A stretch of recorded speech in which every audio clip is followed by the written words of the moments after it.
बिस्मिल्लाहिर्रहमानिर्रहीम, अस्सलाम वालेकुम। खेलों की खबरों पर तबसरों और तज़ियों से स्कोर के एक और प्रोग्राम के साथ सैयद याह्या हुसैनी आपकी खिदमत में हाजिर है। पाकिस्तान क्रिकेट टीम का कैंप वर्ल्ड कप से पहले इंग्लैंड और आयरलैंड के दौरे से कबल अपने अख्तिताम को पहुंचा। अब पाकिस्तान को इंग्लैंड और आयरलैंड में उनके मैदानों पर उनसे मुकाबला करना है। 2 जून से अमेरिका और वेस्ट इंडीज़ में शुरू होने वाले T20 वर्ल्ड कप में टीम को शिरकत करना है। पाकिस्तान क्रिकेट बोर्ड की 7 रुकनी सिलेक्शन कमेटी ने मेगा इवेंट के लिए टीम का ऐलान तो नहीं किया और उन्हें इंग्लैंड के खिलाफ T20 सीरीज़ में खिलाड़ियों की कारकर्दगी का इंतज़ार है। लेकिन दौरा आयरलैंड और इंग्लैंड के लिए जिस 18 रुकनी टीम का ऐलान किया गया है उसमें ऑलराउंडर आमिर जमाल को शामिल न करने पर सवालात उठ रहे हैं और इसके साथ PSL 9 2024 में इंजर्ड होने वाले हारिस रऊफ़ की शमूलियत और उनकी फ़िटनेस पर भी नाक़िदीन क्रिकेट को ख़ासे तहफ़्फ़ुज़ात हैं। आमिर जमाल ने 28 सितंबर 2022 को इंग्लैंड के खिलाफ T20 बैनुल-अक़वामी मैच से अपने करियर की शुरुआत की और इस साल के आगाज़ पर दौरा ऑस्ट्रेलिया के आखिरी टेस्ट में वो 6 विकेट और पहली इनिंग में 82 रन की शानदार इनिंग की बदौलत प्लेयर ऑफ द मैच भी रहे। आमिर जमाल ने अपने T20 इंटरनेशनल डेब्यू मैच में बेहतरीन बॉलिंग करते हुए आखिरी ओवर में 15 रन का कामयाब अंदाज में दिफा किया था और पाकिस्तान 6 रन से मैच भी जीत गया था। पाकिस्तान सुपर लीग सीज़न 9 2024 के 8 मैचों में पेशावर ज़ल्मी के लिए आमिर जमाल ने 162.35 के स्ट्राइक रेट से 138 रन बनाए, जिसमें 87 उनका बेहतरीन स्कोर रहा। अलबत्ता बॉलिंग में वो सिर्फ 5 विकेटें अपने नाम कर सके। पाकिस्तान क्रिकेट टीम के कप्तान बाबर आजम कैंप के आखिरी दिन दौरा आयरलैंड और इंग्लैंड पर रवानगी से कबल प्रेस कॉन्फ्रेंस के लिए मीडिया के नुमाइंदों के सामने आए तो उनसे सवाल हुआ टीम में कोई फास्ट बॉलिंग ऑलराउंडर नहीं है। आमिर जमाल की अच्छी कारकर्दगी के बावजूद उन्हें स्क्वाड का हिस्सा क्यों नहीं बनाया गया और क्या हारिस रऊफ़ आमिर जमाल से बेहतर साबित होंगे, जिस पर बाबर आजम बोले आमिर जमाल की टेस्ट क्रिकेट में अच्छी कारकर्दगी है, T20 क्रिकेट में ख़ुद को साबित करने के लिए मज़ीद वक्त लगेगा। कप्तान बाबर आजम कहते हैं कि फास्ट बॉलर हारिस रऊफ़ की फ़िटनेस खासी अच्छी है। उन्हें इस बात की उम्मीद बिल्कुल भी नहीं थी कि हारिस रऊफ़ इतनी जल्दी फ़िटनेस हासिल कर लेंगे। टेस्ट मैच की परफॉर्मेंस से आप रिलेट करें उसको कि वो T20 में वैसा खेले, क्योंकि देखें उस नंबर पे आपको बहुत प्योर आपको ऑलराउंडर चाहिए और उसके लिए आपको पूरा जो एक जो बैट्समैन है, क्योंकि वो फिनिशर के तौर पे आपको जाना जाता है उस दौरान अगर उस नंबर पे खेला, बिल्कुल जिस तरह उसने इनिंग खेली फाइन जो है वो ऑलराउंडर है। टाइम लगेगा थोड़ा सा उसको और खेलेगा तो और जो है वो और पॉलिश होगा। तो उसमें हमने इस पर बिल्कुल डिस्कशन की थी, काफ़ी देर हमने इस पर बात की, डिबेट की, लेकिन हमने जो बेस्ट जो टीम के लिए था वो हमने उस पर डिसाइड किया। और जहाँ तक रही आपने बात की हारिस रऊफ़ की, तो फिटनेस उसकी माशाल्लाह बहुत इम्प्रूव है। मैं एक्सपेक्ट नहीं कर रहा था ऑनेस्टली कि वो इतना जल्दी रिकवर करेगा, बॉलिंग करेगा और वो बहुत कीन है। जो अच्छी चीज़ है जो उसको एज अ प्लेयर और एज अ प्रोफेशनल आप ये चीज़ आप में होनी चाहिए कि यार मुझे जो भी है मुझे कम बैक करना है, मुझे टूर्नामेंट करीब आ रहा है, मैचेस करीब आ रहे हैं, तो उसके जब भी बात होती है वो हमेशा पॉजिटिव और कीन बात करता है। तो ये चीज़ें मुझे चाहिए एज अ प्लेयर और as a sportsman.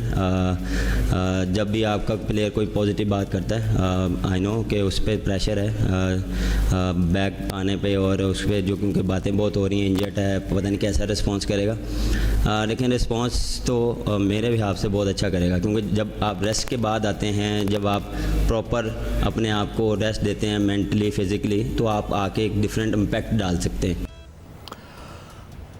Wicket keeper batsman Mohammad Arif ने T20 वर्ल्ड कप 2022 में फ़खर जमान की जगह शानदार अंदाज में कारकर्दगी का मुज़ाहरा किया था। मोहम्मद हारिस ने 1 डाउन पोजीशन पर खेलते हुए जनूबी अफ्रीका के खिलाफ जारहाना 28, बांग्लादेश के खिलाफ 31 और न्यूजीलैंड के खिलाफ 30 रन की इनिंग्स खेली थी। बाबर आजम से प्रेस कॉन्फ्रेंस में यह भी सवाल हुआ कि मोहम्मद हारिस को स्क्वाड का हिस्सा क्यों नहीं बनाया गया, जिस पर बाबर आजम ने कहा ये बात दुरुस्त है कि मोहम्मद हारिस ने T20 वर्ल्ड कप 2022 में शानदार परफॉर्म किया था, लेकिन ये बात भी याद रखना चाहिए कि इसके बाद विकेट कीपर मोहम्मद हारिस को कुछ मुतवातिर मौक़े नहीं मिले। दूसरी जानिब कप्तान बाबर आजम का ये भी कहना था कि इस वक्त मसला ये है कि मोहम्मद हारिस दरअसल टॉप ऑर्डर में खेलते हैं और इसकी अभी टीम में जगह नहीं बनती। और दूसरी बात यह है कि PSL में भी मोहम्मद हारिस नाकाम साबित हुए हैं।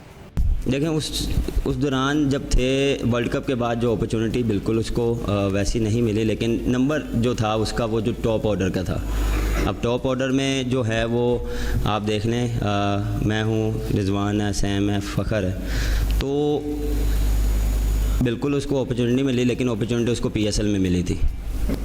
PSL में उसको अपॉर्चुनिटी मिली, जिस तरह उसको एग्जीक्यूट करना चाहिए था, अनफॉर्चुनेटली उससे नहीं हुआ। ये नहीं कि वो बुरा प्लेयर है, टाइम आता है ऐसा, हर बंदे पे आता है, हमारे पे भी आता है, लेकिन फिर हमने उस पर डिस्कशन की कि क्या हम उसको कहाँ खिलाएंगे, क्योंकि अगर वो खेलेगा भी या उसको टीम में भी रखते तो वो लोअर मिडल ऑर्डर पे खेलता।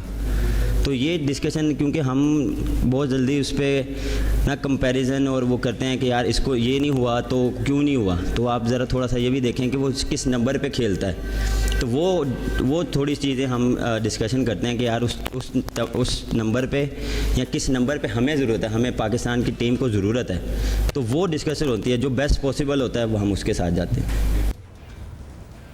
पाकिस्तान क्रिकेट बोर्ड ने कौमी क्रिकेट टीम के लिए वाइट बॉल और रेड बॉल के लिए 2 अलग-अलग कोचेस तैनात किए हैं। वाइट बॉल क्रिकेट टीम के लिए साबिक जनूबी अफ्रीकी ओपनर और कोच गैरी कर्स्टन को कौमी टीम की जिम्मेदारियां दी गई हैं, जो इंग्लैंड में पाकिस्तान टीम को ज्वाइन करेंगे। T20 क्रिकेट में पाकिस्तान क्या साइम अयूब और बाबर आजम की जोड़ी को बरकरार रखेगा या फिर मोहम्मद रिजवान फिर ओपनिंग करेंगे, ये सवाल हर क्रिकेट मद्दा और एक्सपर्ट के जहन में मौजूद है। अगर कोच गैरी कर्स्टन ने ओपनिंग जोड़ी में तब्दीली की तो क्या बाबर आजम नीचे के नंबरों पर खेलने पर आमादा होंगे? यही सवाल बाबर आजम से भी हुआ, जिस पर कप्तान पाकिस्तान क्रिकेट टीम बाबर आजम ने कहा कि गैरी कर्स्टन से टीम मैनेजमेंट समेत उनकी भी बात हुई है। किसी भी खिलाड़ी की बैटिंग पोजीशन ज़ाती नहीं है, जो टीम के लिए बेहतर होगा वही बैटिंग ऑर्डर रखा जाएगा।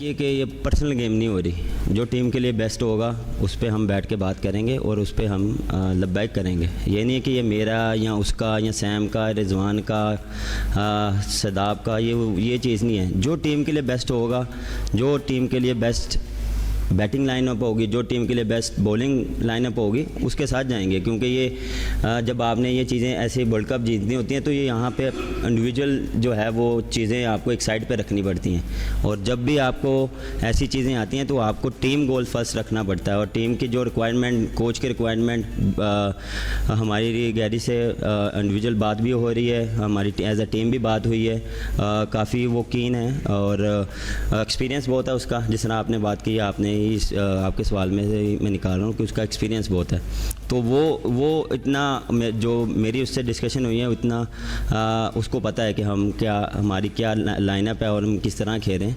अगर कह रहे हैं तो जो टीम के लिए बेस्ट होगा वो पॉसिबल होगा इंशाल्लाह। पाकिस्तान क्रिकेट टीम के फास्ट बॉलर हसन अली एक बार फिर कौमी टीम का हिस्सा बन गए हैं। उनकी शमूलियत पर हर कोई हैरान है। इसी वजह से सोशल मीडिया पर मद्दाहों ने मीम्स भी बनाई, जिसमें हसन अली को शामिल करने में कप्तान बाबर आजम का किरदार कलीदी करार दिया गया। अलबत्ता बाबर आजम ने इस बात को मुस्तरद कर दिया। बाबर आजम ने कहा कि हसन अली की शमूलियत तजुर्बे की वजह से हुई है और ये बात जहन में रखना होगी कि हसन अली 15 रुकनी स्क्वाड का हिस्सा नहीं, बल्कि वो हारिस रऊफ के बैकअप के तौर पर स्क्वाड में शामिल किए गए हैं। देखें, ये मैं भी काफ़ी देर से सुन रहा हूँ कि उसको क्यों लाया।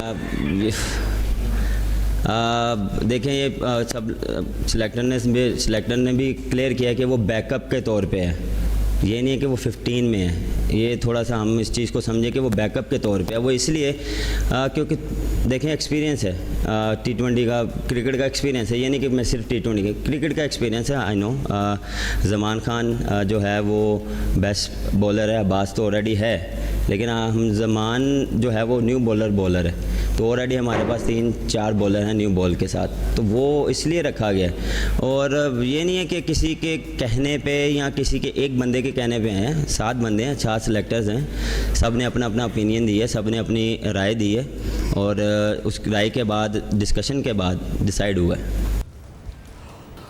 पाकिस्तान मेंस क्रिकेट टीम के दौरे इंग्लैंड और आयरलैंड की तैयारियों के बाद अब इंग्लिश सरजमीन पर रवाना होने वाली पाकिस्तान ख़वातीन क्रिकेट टीम की कुछ बात कर लेते हैं। Pakistan men's cricket team America और वेस्ट इंडीज़ में T20 वर्ल्ड कप से पहले इंग्लैंड और आयरलैंड जा रही है, तो पाकिस्तान की ख़वातीन क्रिकेट टीम भी वुमेन T20 वर्ल्ड कप की तैयारियों के लिए कोशां है। दौरा इंग्लैंड के लिए निदा डार की क़यादत में टीम लेस्टर पहुँच चुकी है। होम ग्राउंड पर पाकिस्तान ख़वातीन टीम को वेस्ट इंडीज़ के हाथों कराची में वनडे और T20 सीरीज़ में नाकामी का सामना करना पड़ा था।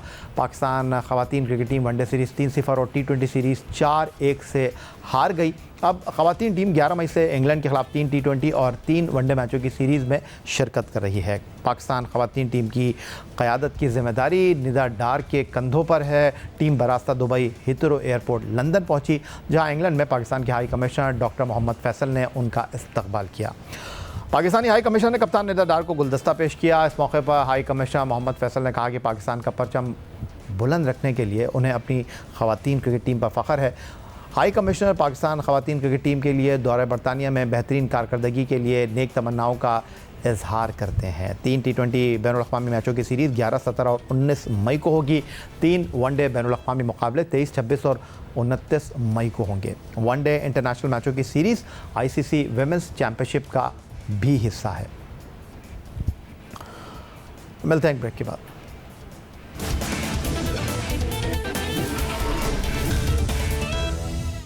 तीन बार की ओलंपिक और 4 मरतबा की world champion Pakistan hockey team के लिए साल 2024 के इब्तदाई अयाम इस एतबार से खास तकलीफ दे रहे कि पाकिस्तान में खेलों की मुतवाज़ी फेडरेशंस के असरात कौमी खेल हॉकी पर भी दिखाई दिए। एक जानिब पाकिस्तान पीपल्स पार्टी पार्लियामेंटेरियन की रुकन कौमी असम्बली सैयदा शैला रज़ा और दूसरी जानिब तारिक बुख्ती ने पाकिस्तान हॉकी फेडरेशन की सदारत का दावा कर दिया। Sultan Azlan Shah hockey tournament की तैयारियों के सिलसिले में 2 अलहदा कैंप बिलतरतीब कराची और इस्लामाबाद में लग गए। इस सूरत हाल में वज़ीर आज़म मियाँ मोहम्मद शहबाज शरीफ की खुसूसी हिदायत पर वज़ीर आज़म यूथ प्रोग्राम के सरबरा राना मशहूद मैदान में आए। उन्होंने दोनों फेडरेशंस के नुमाइंदों के साथ बातचीत की। इस मुलाकात में हायर एजुकेशन कमीशन के डायरेक्टर स्पोर्ट्स जावेद अली मेमन भी शामिल हुए। राना मशहूद ने इब्तदाई मुलाकात के बाद कौमी हॉकी टीम के एक कैंप के हवाले से बातचीत को अमली जामा पहनाया और PHF जग हसाई की सूरत हाल में उस वक्त बदलाव आया जब तारिक बुख्ती की सदारत पर इत्तेफाक राय हो गया। बैनुल-अक़वामी हॉकी फेडरेशन ने भी इस सिलसिले में हुकूमत वक्त की कोशिशों को सराहा। राना मशहूद ने मलेशिया रवानगी से कबल पाकिस्तान हॉकी टीम के कैंप का दौरा किया और अजलान शाह हॉकी टूर्नामेंट से कबल हुकूमत की इस पेशकदमी को हॉकी के हलकों में एक अहम संग मील करार दिया था। आज जब मैं इस ऑस्ट्रो ट्रफ पे खड़ा हूँ तो मुझे खुशी है कि वो इशू जो हॉकी के लिए मैं समझता हूँ और हॉकी के लिए नहीं पाकिस्तान के लिए एक बदनामी का बायस बन रहा था और 2 कैंप्स और उसके बाद दोनों तरफ से लिस्टें अजलान शाह कप के लिए FIH को भी भेजी जा रही थी और वहाँ पर जो एसोसिएशन मलेशियन एसोसिएशन है उसको भी भेजी जा रही थी। तो उसके ऊपर prime minister of Pakistan Shahbaz Sharif साहब का बहुत ज़्यादा कंसर्न था और उन्होंने हमें ये डायरेक्शंस दी कि फौरी तौर पे तमाम स्टेक होल्डर्स को बिठाया जाए और उनके साथ बैठ के एक रास्ता आगे का निकाला जाए। तो मैंने जो मीटिंग्स की जिसके अंदर मैं अपना तारिक बुख्ती साहब और उनके साथ राना मुजाहिद साहब और इसी तरह शैला रज़ा साहिबा और हसनैन हैदर साहब, इन तमाम दोस्तों ने और उसमें मुझे ख्वाजा जुनैद साहब ने और DG स्पोर्ट्स और एडिशनल हैं शाहिद साहब, इन्होंने बड़ी सपोर्ट दी और हमने एक लंबा सेशन किया और उसके अंदर फिर तय हुआ कि एक ही कौमी कैंप लगेगा। इसके अंदर दोनों कैंप्स के जो हैं आएंगे खिलाड़ी और उनकी फिर मेरिट की बुनियाद के ऊपर जो हमने कमेटी बनाई उसमें Ronald Altman, I am really thankful to him because he is doing a great job here and the team apparently selected by that selection committee जिसके अंदर ये थे रोनाल्ड आल्टमैन और उनके साथ स्पोर्ट्स बोर्ड था और ओलंपिक एसोसिएशन का एक नुमाइंदा रखा। पाकिस्तान में गुज़श्ता चंद माह से 2 मुतवाज़ी फेडरेशनों का मामला वफाकी हुकूमत की मुदाखलत के बाद ख़त्म हो गया और अजलान शाह हॉकी टूर्नामेंट 2024 के लिए लगाए गए 2 कैंपों का यकजा होना, टीम का मलेशिया रवाना होना पाकिस्तान हॉकी के लिए एक बड़ी खबर थी। इवेंट में शिरकत के हवाले से छाए से बादल हटे और कौमी टीम ईपो पहुंची तो इन गैर मुतवक्के सूरत हाल से निजात हासिल करने वाली टीम ने अपनी बेहतरीन कारकर्दगी का अब तक मुज़ाहरा किया है। Sultan Azlan Shah hockey tournament साल 2024 में मुसलसल 2 कामयाबियाँ कौमी हॉकी टीम हासिल कर चुकी है। पहले मैच में पाकिस्तान ने मेज़बान मलेशिया को दिलचस्प मुकाबले के बाद 4 के मुकाबले में 5 गोल से शिकस्त दी। पाकिस्तान ने मोहम्मद सुफियान के गोल के साथ बढ़तरी तो हासिल की, लेकिन अबू कमाल ने 2 गोल बनाकर मलेशिया को 2-1 की सबकत दिला दी थी। तीसरे क्वार्टर के अख्ताम पर अबू कमाल की हैट्रिक और मेहरान जलील के गोल के साथ 4-1 की बरतरी मलेशिया की फतह को यकीनी बनाती दिखाई दे रही थी, लेकिन चौथे क्वार्टर में पाकिस्तान ने कमाल कर दिया और सुफियान ने न सिर्फ हैट्रिक बनाई और पाकिस्तान ने चौथे क्वार्टर में 4 गोल भी कर डाले। आखिरी लम्हात में ज़करिया हयात का पेनल्टी स्टोक के गोल ने पाकिस्तान को 4 के मुकाबले में 5 गोल से फतह दिला दी। इतवार को पाकिस्तान टीम ने अपना दूसरा मैच जनूबी कोरिया से खेला, जिसमें पाकिस्तानी खिलाड़ियों ने जनूबी कोरिया को चारों खाने चत कर दिया। खेल के तीसरे ही मिनट में हन्नान शाह ने फील्ड गोल के ज़रिए टीम को बरतरी दिलाई। फिर अरशद लियाकत और गज़नफ़र अली के गोल के साथ पाकिस्तान ने दूसरे क्वार्टर में मज़ीद 2 गोल दाग दिए। पाकिस्तान ने मैच का चौथा और आखिरी गोल चौथे क्वार्टर में किया, जो सुफियान ने पेनल्टी कॉर्नर पर बनाया। इवेंट में पाकिस्तान की ये मुसलसल दूसरी कामयाबी है। पाकिस्तान हॉकी टीम अपना तीसरा मैच जापान के साथ खेलेगी। तो पाकिस्तान हॉकी टीम एक जानिब मलेशिया के शहर ईपो में अजलान शाह हॉकी टूर्नामेंट 2024 में इब्तदाई 2 मैच जीत चुकी है और दूसरी तरफ पाकिस्तान के कौमी खेल हॉकी के अहदेदारों के मामलात किस नहज पर पहुँचे हैं। गुफ्तगू के लिए वज़ीर आज़म यूथ प्रोग्राम के सरबरा राना मशहूद की कमेटी का हिस्सा ओलंपियन ख्वाजा जुनैद इस वक्त वीडियो लिंक पर लाहौर से हमारे साथ मौजूद हैं। ओलंपियन ख्वाजा जुनैद को खुशामदीद कहेंगे। पहले मैं जानना चाहूँगा ख्वाजा जुनैद साहब, पाकिस्तान हॉकी टीम की कारकर्दगी के हवाले से उम्मीद थी आपको इन नामसाइद हालात में और गुम अगू की कैफियत में 2 कैंप लगना, टीम का यकजा होना, मलेशिया में जाना, 2 मैचों में 2 कामयाबियाँ? बिल्कुल, ये बड़ा आपका मौजूद क्वेश्चन है। टीम एक 1.5 डे पहले ट्रैवल किया, जेट लैग में थी, जिन हालात में ट्रेनिंग हुई बहुत कम टाइम मिला और वहाँ पहुंचकर फिर आपको तो होस्ट टीम के खिलाफ पहला मैच होना, तो ये तमाम तर चीज़ें जो है ना वो पाकिस्तान के व्यक्ति के अगेंस्ट जाती। तो मैं इसमें प्लेयर्स को और मैनेजमेंट को बहुत ज़्यादा अप्रिशिएट करूँगा कि उन्होंने इन मुश्किल हालात को आड़े हाथों लेते हुए पाकिस्तान की एक यादगार मैं समझता हूँ कामयाबी है कि इस वक्त सारा मुल्क जो है पहले वो देख रहा था कि मसाइल हैं, लेकिन टीम ने परफॉर्म करके पूरे पाकिस्तान की इज्जत को पूरी दुनिया में उजागर किया और अल्हम्दुलिल्लाह ये पाकिस्तान के अगेंस्ट ऑल ऑड के पाकिस्तान के प्लेयरों ने, मैं समझता हूँ जेट लैग में खेलते हुए पहला मैच इंतहाई मेहनत के साथ जीता है। तो credit goes to management and the team and obviously जो राना मशहूद साहब जो prime minister youth talent programme के चेयरमैन है, उनके इंटरवीन की वजह से मैं समझता हूँ कि हमें ये खुशी मिली।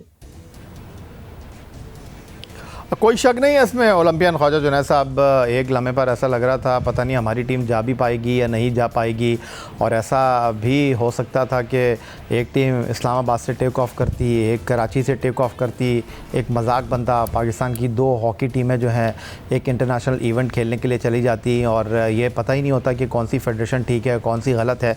तो वज़ीर आज़म यूथ प्रोग्राम के जो सरबराह हैं राना मशहूद, उनकी काविशों को कोशिशों को सराहना बनता है। उस कमेटी में आप भी शामिल थे, जावेद अली मेमन भी शामिल थे।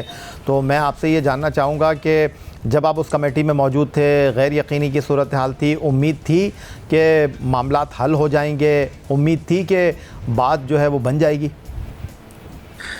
ये बिल्कुल, मैं बिल्कुल जिस तरह आप एक दुनिया में स्पोर्ट्स के मंजे हुए एंकर हैं और आपकी गुफ्तगू को सुनने के लिए लोग वेट करते हैं, सिमिलरली जब हमने एक पैशन देखा, राना मशहूद साहब से जब मुलाकात हुई पहली और वज़ीर आज़म साहब का हमें एक मैसेज दिया गया और एहसन इकबाल साहब ने पूरा उनको दिया कि आप इसको हल करें, तो इनिशियली हमें बहुत ज़्यादा एज ए टेक्नोक्रेट फीलिंग थी कि यार ये बड़ा मुश्किल है।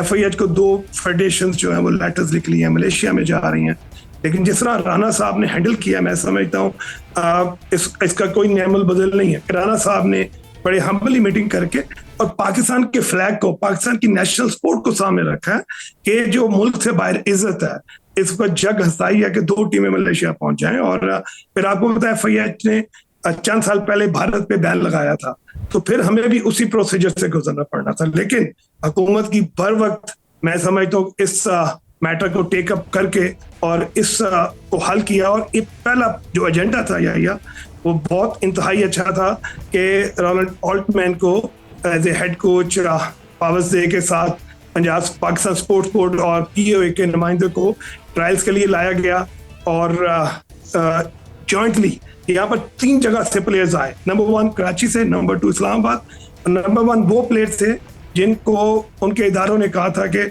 ये आप कराची में जाएं या इस्लामाबाद जाएं, वो घरों में थे।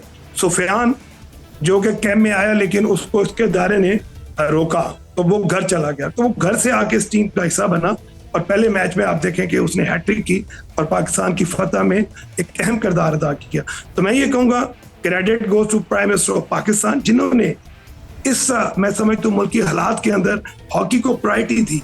और एहसन इकबाल साहब, राना मशहूर साहब जो चेयरमैन है टैलेंट प्रोग्राम के, उन्होंने जुवैद मेमन और शाहिद इस्लाम साहब की एक कमेटी बना के इस डिसीजन को इंतहाई खूबसूरती से हल किया।